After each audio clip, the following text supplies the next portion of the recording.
எங்கள் கிராமத்தில் வந்து பார்த்தீங்கன்னா லைட்டு 24 மணி லைட் எரியுது இந்த ஆட்சி வந்த பின்னாடி. இங்கேயே வீடு தேடி வந்து மக்களை தேடி மருத்துவம் கொடுக்கறதுனால அவங்க ரெகுலராக மாத்திரை சாப்பிட்றாங்க. எங்களுக்கு வந்து இந்த மாதம் தொகை வந்து கொடுக்கறது வந்து ரொம்ப யூஸ்ஃபுல்லாக இருக்குது. எனக்கு இந்த ஓஏப்பு வருது 1200. நானே அத்தனையும் வாங்கி சாப்பிட்டுன்னு காலத்தை கழிச்சுன்னுக்குறேன். தொட்டபாவளி கிராமத்தில் மகேந்திரன், முரளி, சுகன்யா, பேர் செல்லியம்மா. இலவச மின்சாரம் மக்களை தேடி இலவச மின்சாரம் நிறைய கொடுத்தாங்க. அந்த குழந்தைங்களுக்கு அந்த சாப்பாடு, அந்த காலை உணவு திட்டத்தில் சாப்பாடு கொடுத்து, அந்த தண்ணி நல்லதெல்லாம் சோறு போட்டு, அந்த 8 மணிக்கு 8:30 மணிக்கு ஸ்கூலுக்கு அனுப்பிச்சுட்ருவாங்க. அங்கேயே சாப்பாடு போட்டு.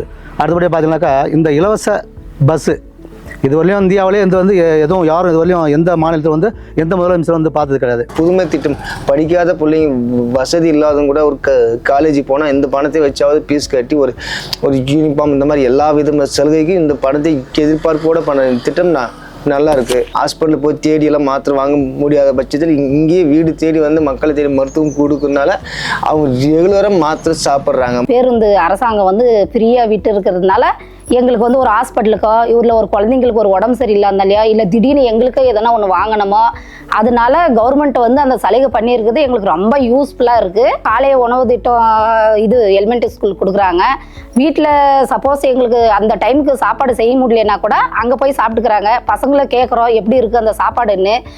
நல்லா இருக்குமா, நல்லா கம்பல்ஃபுல்லாக நல்லா செஞ்சு போடுறாங்க அப்படின்னு சொல்கிறாங்க. ரொம்ப சந்தோஷமாக இருக்குது. அப்புறம் ஹாஸ்பிட்டல் வசதி மாசத்துல 2 டைம் இங்கே வந்துடுறாங்க. வயசானவங்களுக்கும் வந்து இங்கே எல்லாம் செக் பண்ணிட்டு பிபி சுகர் எல்லாம் செக் பண்ணிட்டு இங்கே வந்து மாத்திரை கொடுத்துட்றாங்க. கர்ப்பிணி பெண்களுக்கு வந்து அரசாங்கம் ரொம்ப நல்ல சலுகை பண்ணியிருக்கு. ஒரு மாசம் இல்லாத தவறாம அவங்களுக்கு ஃபோன் பண்ணி வர வச்சு அவங்க பார்க்குறாங்க. அந்த அளவுக்கு முன்னேற்றமா இருக்குது. இன்னும் நன்றி. சாலினி வந்தா எனக்கு இன்னும் நல்லது கேட்டது வயசானவங்களுக்கு பண்ண எனக்கு இன்னும் நன்றி. உனக்கு அவனை பாதுகாக்கவும் அவனுக்கு நல்லது பண்ணுவான், நல்லது செய்வாம்மா.